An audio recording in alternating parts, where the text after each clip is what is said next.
नमस्कार। अभी हम देखते थे कि विनियोग के क्षेत्र, सात्विक दान की बात जो गीता में बताई है उसके वास्तविक कितने कितने क्षेत्र हैं। जो गीता में जो सात्विक दान बताया है उसकी बात हम कर चुके हैं, लेकिन अभी उसके कितने कितने क्षेत्र है उसकी बात आज हम करेंगे। उसमें यह बताया गया है दान चंद्रिका की व्याख्याओं में कि ईशस्तद ज्ञानम तत्कार्यम औषधं च ततः परम संवर्धनं च सृष्टिनाम नराणाम तत्सद्वृतम स्मृतम अन्न वस्त्रम च बुभुक्षाणाम पशूनाम पालनम परम एतानि दानानि उक्तानि कल्याणार्थम मनीषिभिः। एतानि दानानि उक्तानि कल्याणार्थम मनीषिभिः, यानी कि जो मनीषी है, जो वास्तव में विचारक है, ऋषि है, उन्होंने इतने दान, इतनी जगह बताई है जहां पर बहुत कुछ हमको करना चाहिए। उसमें सबसे पहला है ईशस्तज ज्ञानम, यानी कि परमात्मा तत्व जो है उसका ज्ञान, उसके ज्ञान का प्रचार, वो सबसे पहला और महत्वपूर्ण क्षेत्र बताया है। आपको आश्चर्य लगेगा कि आज जो भी हम करते हैं उसमें ऋषि मुनियों का बहुत बड़ा रोल रहा है।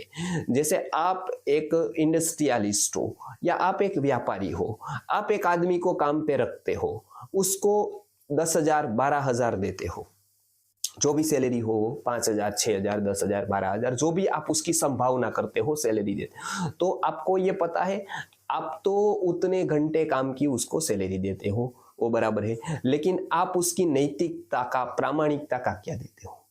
इतने बड़े स्तर पर जो विदेशों से लेकर भारतीय सब लोग जो नैतिकता का, प्रामाणिकता का उपयोग करता है, जो व्यक्ति में आई है, मैं ये नहीं कहता हूं कि ऐसे 100% लोग प्रामाणिक और नैतिक है, लेकिन जो 10 20 30% है, तो वो किसने उसमें नैतिकता और प्रामाणिकता डाली है? जिसका आप उपयोग कर रहे हो वो किसी ने उसको सिखाई है, उसका एक समाज का प्रशिक्षण चला है, बहुत सारी संस्थाओं ने इसके ऊपर काम किया है, तब इसमें ईमानदारी, प्रामाणिकता, नैतिकता, वचनबद्धता, ये सब गुण आए हैं जो आपको उपयोगी हो रहे हैं। तो आप ये मत मानिएगा कि आपको ये उपयोगी हो रहे हैं उसका निर्माण आपने किया है, उसका निर्माण किसी और ने किया है, और वो निर्माण होता रहे इसके लिए कोई नॉलेज की जरूरत है। और वो नॉलेज कौन देता है? तो वो नॉलेज एक ज्ञान की संस्थाएं देती है, उसको ही यहां पर बताया गया है ईशस्तज ज्ञानम, यानी कि ईश्वर विषय ज्ञान, यानी कि सृष्टि विषय ज्ञान, सिद्धांत विषय ज्ञान। इसके लिए ईश्वर का ज्ञान लिया हुआ व्यक्ति कभी बेईमान नहीं हो सकता है, कभी किसी को चीट नहीं कर सकता है, कभी किसी को लूट नहीं सकता है। क्यों? क्योंकि वो चेतना के स्तर को जानता है, वो जानता है कि किसी को मैं लूटूंगा उसमें किसका बुरा हो न हो, सबसे पहले मेरा हो जाएगा। ये एक भारतीय सिद्धांत है। आप किसी को चीट करते हैं तब पहले अपने आप को आप चीट कर देते हैं, तब आप ये समझा देते हैं कि चीट करना आज तक शास्त्रों ने जो बुरा बताया है वो बुरा नहीं है, अच्छा है। तो सबसे पहले अपने आप को चीट करते हैं, उसके बाद ही आप दूसरों को चीट कर सकते हैं। तो सबसे पहली लड़ाई अपने आप पर होती है। तो ये जो सारे सद्गुण दिए हैं वो एक विशेष ज्ञान की धारा ने दिए हैं, वो अनेक जगह पर उपलब्ध नहीं है, वो सरल और सहज नहीं है।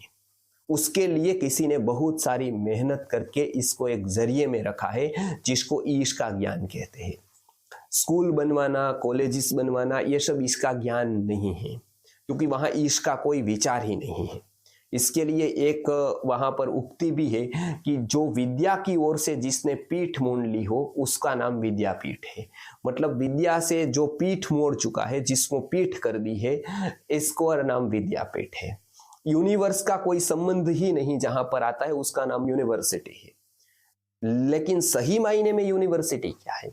यूनिवर्स का जहां नॉलेज है, मतलब पूरी सृष्टि क्या है, पूरा विश्व क्या है, उसका संचालन कैसे होता है, उसमें अपने आप को मेरा कहाँ रोल है और वो रोल में अच्छी तरह से कैसे निभाऊं, वो जो ज्ञान प्राप्त करना है, वो ज्ञान की यहाँ बात है। वो सबसे उत्तम ज्ञान है जिसको भगवद गीता में अध्यात्म ज्ञान बताया है, और इसलिए ऐसे काल में गुरुकुल ये ज्ञान देते हैं। बहुत सारे युगों युगों से ये ईश्वर विषयक जो ज्ञान होता है, ईश्वर ज्ञान जिसको कहते हैं, वो ज्ञान का प्रचार करने का, वो ज्ञान पाने का एकमात्र उपाय था, वो ये ज्ञान की बातें करने वाली एक स्ट्रॉन्ग सिस्टम थी, उसका नाम ही गुरुकुलम था। और आज ऐसे गुरुकुलम लुप्त होते जाते हैं। तो सबसे प्रायोरिटी में है जो कार्य है वो सबसे पहले है ईशस्त ज्ञानम। क्यों? क्योंकि व्यक्ति जितना ज्ञान से बदलता है, जितना ज्ञान से प्रेरित होता है, जितना ज्ञान से प्रभावित होता है, जितना ज्ञान से उपकृत होता है, ऐसा एक भी चीज से वो होता नहीं है। आप किसी को अन्न खिला दीजिए, तो 4 घंटे में उसको वापस भूख लगेगी, वापस उसको अन्न दीजिए, वापस भूख लगेगी। तो अन्न क्षेत्र सालों चलते रहेंगे, लेकिन वो अन्न क्षेत्र में से एक भी भिखारी ऐसा नहीं निकलेगा कि उसने कोई और अन्न क्षेत्र किया हो। वो एक पर्सन अप्रोच होता है, वो एक व्यवस्थापन होता है केवल जो सर्विस देता है, लेकिन सिस्टम अप्रोच वो होता है जो एक ज्ञान का होता है। वो क्या करते हैं, ज्ञान का एक क्षेत्र खुल गया तो उससे जो 10 लोग पढ़कर गए उसमें से एक ने वापस दूसरा क्षेत्र खोल दिया। ये क्या हुआ, सिस्टम चली। वहां से 10 भिखारी गए, 10 ने भोजन किया, 10 साल 100 साल तक भोजन किया, एक ने भी अन्न क्षेत्र नहीं खोला। इसका मतलब ये नहीं है हम अन्नदान को निम्न मानते, लेकिन जब कंपेयर करते हैं तब ज्ञानदान सबसे श्रेष्ठ हो जाता है। वो हमको यहाँ पर समझाना है कि तब क्या होता है कि एक सिस्टम चलती है। तो इसके लिए ज्ञान सबसे उत्तम है, वो भी ईश विषय ज्ञान, ईश का ज्ञान है।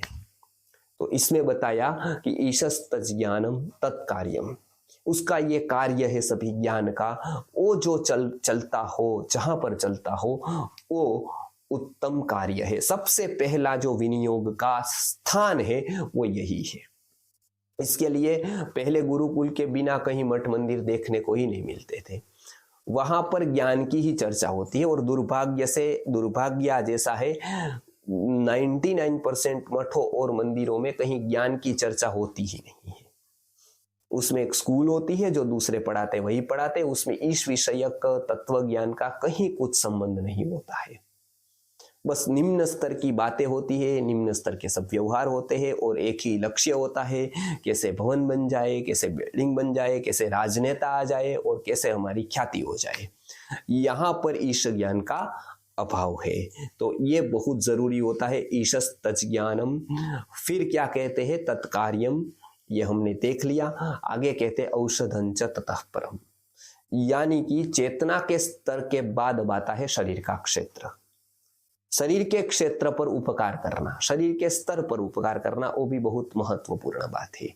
किसी के शरीर को अच्छा नहीं है, उसको अच्छा करने में सहाय करना, तो वो दूसरा क्षेत्र। इसके लिए बताया है कि ऋषि 2 पर अपना क्षेत्र जमाए हुए थे, और ऐसा मानते थे कि 2 क्षेत्रों में थोड़ा सा भी कभी भी भ्रष्टाचार नहीं होना चाहिए। राम राज्य में भी थोड़ा भ्रष्टाचार था, 0.1% भ्रष्टाचार था, और वो कोई भी समाज में, कोई भी व्यवस्था में रहेगा। चाणक्य ने ऐसा बताया है कि मछली जब पानी में रहती है तो पानी कब पी लेती है वो पता नहीं चलता है। उसी तरह से सारे व्यवस्थाओं में कहीं ना कहीं कब भ्रष्टाचार हो जाएगा, वो व्यक्ति की चेतना मनोवृत्ति पर अधीन रहता है। वो 0.1% चलता है सब जगह पर, लेकिन कोई क्षेत्र ऐसे वहां 0.1% भी बहुत हानि करता है, वो भी नहीं चलना चाहिए। वो 2 क्षेत्र बताए, एक शिक्षण का और एक स्वास्थ्य का। वहां पर वो चेतना, उस स्तर की चेतना वाले लोग जाने चाहिए कि जो बिल्कुल तपस्वाध्याय निरत निरपेक्ष व्यक्तित्व हो, जिनका एकमात्र लक्ष्य जीवन का परमात्मा की प्राप्ति और जगत हित हो, यानी कि जगत के हित के लिए जो कार्य करते हो, ऐसे के पास ही, सात्विक लोगों के पास ही ये 2 व्यवस्था रखी थी। दुर्भाग्य के साथ कहना पड़ता है आज कि आज ये 2 व्यवस्था लगभग राजस तामस लोगों के पास चली गई है। इसके लिए जो ये 2 व्यवस्था में जितना भ्रष्टाचार है, दुनिया में शायद ही किसी व्यवस्था पे आपको देखने को मिलेगा। इसके लिए बहुत महत्वपूर्ण है औषधम च ततः परम। ये सूत्र कहता है कि दूसरा यदि काम करना है तो चेतना के स्तर के बाद व्यक्ति के शरीर के स्तर का करना चाहिए। आगे वो कहते हैं संवर्धनंच सृष्टि नाम, पूरी सृष्टि का संवर्धन हो, पर्यावरण का संवर्धन हो, ऐसे भी कार्य करने चाहिए। इसको इष्टापूर्त के कर्म बताए हैं, वो हम कभी विस्तार से लेंगे उसकी बात, लेकिन ये भी एक प्रकार के कार्य है 3 नंबर के। फिर नराणांच सद्वृतम स्मृतम, व्यक्तियों में संस्कार आए, जागृति आए, ऐसे अनेक प्रकार के सामाजिक कार्य बताए हैं, जिसको लोक शिक्षण, सामाजिक शिक्षण कहते हैं। वो भी बहुत ही उत्तम कार्य है। आगे जाकर बताया है कि अन्नम वस्त्रंच बुभुक्षाणाम, अर्थात अन्न वस्त्र जो जरूरी व्यक्ति है उसको अन्न वस्त्र को पहुंचाना, वो भी एक प्रकार का दान है। और आगे जाकर कहते हैं पशुनाम रक्षणम परम, यानी अनेक प्रकार के पशु है उसका संरक्षण करना, उसको संभालना, वो बड़े भाई के नाते पशु पक्षियों को संभालना मनुष्य की एक नैतिक जिम्मेदारी आ जाती है। उसके लिए उसको अविरत प्रयत्नशील रहना चाहिए। ये कहकर ये बताते हैं एतानी दानानि उक्तानि कल्याणार्थम मनीषिभिः, ये सभी दान ये उत्तम और सात्विक दान है, कल्याण करने वाले हैं, इसलिए ये सब बताए हैं। तो इतने क्षेत्र में से सबसे उत्तम जो क्षेत्र पहले नंबर का बताया वो ईशस तज्ज्ञानम तत्कार्यम ये बताया है। उसके बाद शरीर के स्तर का बताया, उसके बाद पूरी सृष्टि का संवर्धन के लिए बताया, नराणाम सद्वृत्तम के लिए बताया, अन्न वस्त्रों के लिए बताया, पशुनाम रक्षण के लिए बताया। इसमें प्रायः सभी क्षेत्रों का विवरण कर दिया है। ऐसे ही अब ये दान कैसे करना चाहिए, किस भाव से करना चाहिए, इसकी बात अब आगे बताते हैं। नमस्कार।